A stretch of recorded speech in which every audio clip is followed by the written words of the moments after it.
So yeah, hard to see, I'm sure, but yeah, I need to drill 2 holes in here. You might remember there's a, there you are, can you see them just about? Yeah, I've got to drill 2 holes to match those 2. Trying to get them in the right position, that's the tricky bit. Or I thought it would be tricky until I had a brainwave. That brainwave is by utilising some blue tack. I thought what I could do is drop it on the floor so it's covered in dust and dirt.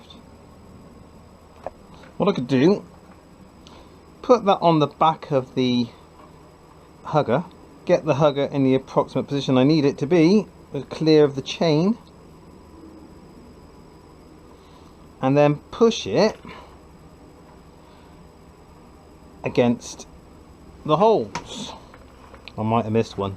This might take more than one attempt. Come on.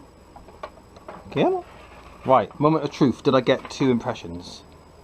Yes! Just look at that. Close. So it's going to go straight into the middle.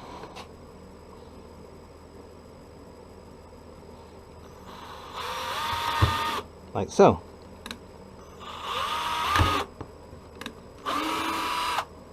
Nice. Oh wow, look at the chips on that. They will be behind the chain guard anyway, so, or at least I think that's the way it's set up. It will be now. Got my holes. Let's go.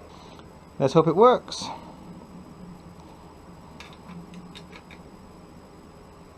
That's tight. That one I think is tight. Yeah. Hugger. No. No, no, no, no, no, no, no, no, no. I've ruined it. Wrecked the job. I've wrecked the job. Didn't check for clearance on the tyre. So the hugger will be coming off. I think the hugger will be thrown away.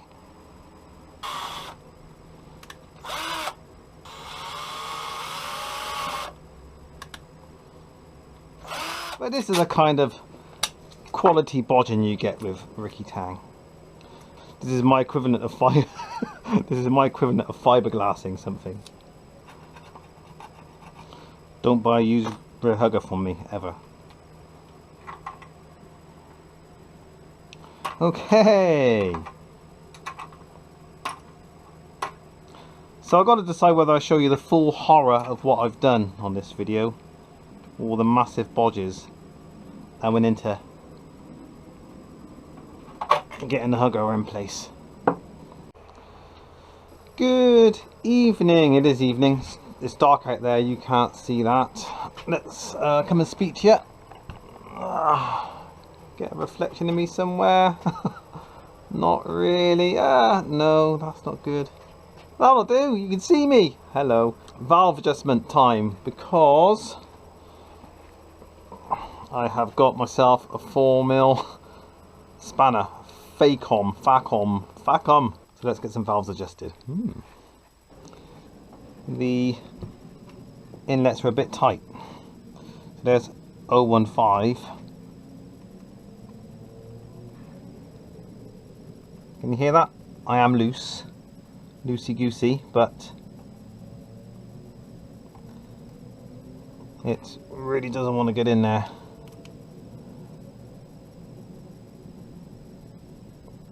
It's very tight, or tighter than 0.15. Even 10 is that. There's a light drag at 10, which is what I need at 15. So that's it. It's just a bit tight by 5 microns. And on the other side, yeah, that's also too tight. And even 0.1 doesn't go in properly. So let's have a bit of fun, shall we? I'm going to lose a spanner or punch a banister. Oh, there we go. It did go in the end. I did read on the Hawk forum that if you take these actual screws out all the way, which I'm might regret, but I'm going to try and do. And have a look at the bottoms of these screws and find that they are beaten, overly worn or dented, and it's time for new screws.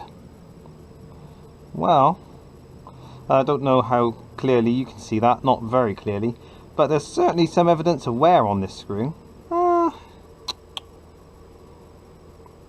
To be perfectly honest with you, that wear don't look brilliant. But anyway, carry on. There is a proper torque spec for this, so I'm going to have to torque him up as well. That's a light drag, that'll do. Next. Yeah, I think they are facing downwards actually. And I can also feel movement on the exhaust valve. A little bit of movement on that inlet, but nothing on that inlet. Absolutely nothing. But I think we are in the right place. So I know the camera probably can't see much. I'm just looking close with my glasses off. Just trying to make absolutely sure we're all facing down. Yeah, I'm confident we're facing down. So what I'll do is I'll do the exhaust one first. That's a tad, that's too tight. Well, actually, no, hold on. No, that's all right. It's just a little difficult getting in. I would say light drag. I think that counts. I mean, I measured these, didn't I, a few months ago. There's another video of me just checking these for curiosity's sake, and it was tight somewhere, and it must have been this one. Yeah, that's tight. Can't get the 1.5 in. Can I get the 0.1 in? Hope you'll actually listen to me rather than trying to listen to Andy. I've got competition, and it's not really much of a competition if I'm up against the Missenden Flyer. Oh yeah, a 0.1 is loose, but a 0.5 is just a little, it just doesn't go. No, so that needs doing. And this one, God knows, I can. Well, it's just tight again. It's, well, the 01. I'll tell you what, we'll at 005. Well, sorry, an 05. Wow, I can't even get an 05 in there, so. Needs a bit of work.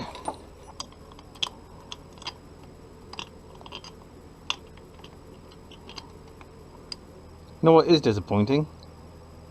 When it comes to engine installation, there's 2 pages. That's it. And it starts with the engine installation bit. Install the engine into the frame correctly. Thanks.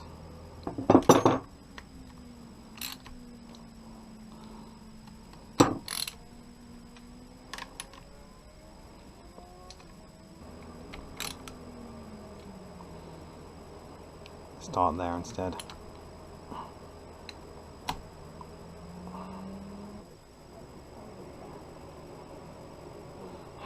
How would you tighten that? Oh, hold on. Both studs are gone.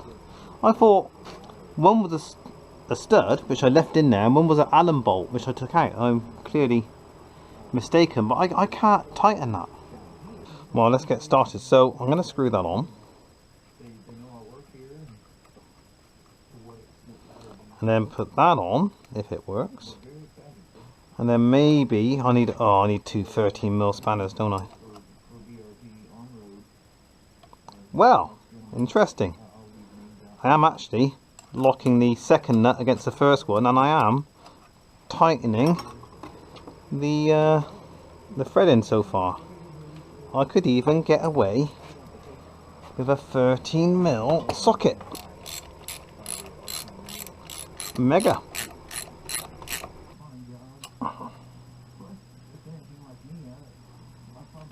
Right, hopefully we can get the last bit of tightening we need.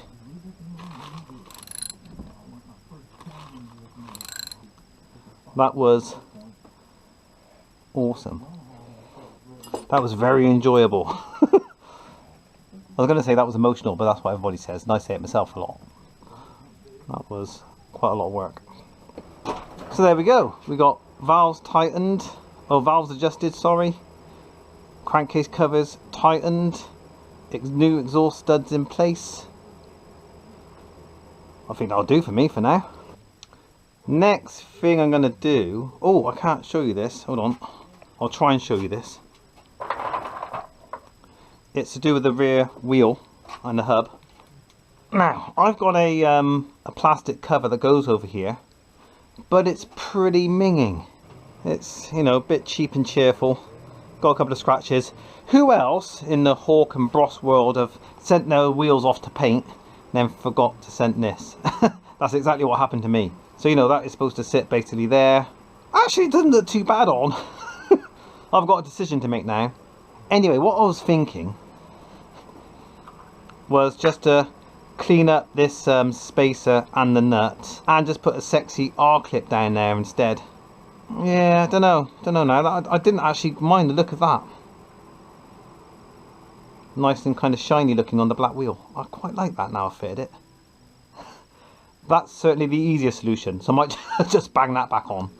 Next step, I think I'm going to maybe print out some of the workshop manual. What I want to do is get a load of torque specs in front of me in a list and start tightening up the back end properly. Back wheel, hub, whatever I might have loosened on this side, and the front end. So if I can satisfy myself that front end's all torqued up, rear hub, tighten that, and I think then look at finding the downpipe. It's over there somewhere for that side of the engine, and refitting that. At least then I'll know that the studs are in properly or not. And if they aren't, then I can sort that out. Where's the mirror? Where's the mirror? Where's the mirror? Where's the mirror? So yeah, tighten back end up, tighten front end up, put the downpipe on. Next. See you soon. I was about to stop the video, but and I might have mentioned this already, but what I'm going to try and do here, clean that face up, clean up the broken bit, try and clear the corrosion in there. Can you see that? Such shite in there. And yeah, JB weld. I'm going to JB weld the broken bit back on, I think, or at least try to. This, I've got a blowtorch coming tomorrow, or a camping gas based blow lamp. So yes, I'm hoping I can do that, get that loosened. I'll tell you what, while I'm here, is there a thread in there? No, I don't think there is. No, that's smooth, so that's good. Assuming that it's the same here, it's just corroded in. So heat on here will hopefully get the aluminium to expand at a higher rate than the steel, and I should be able to knock it out.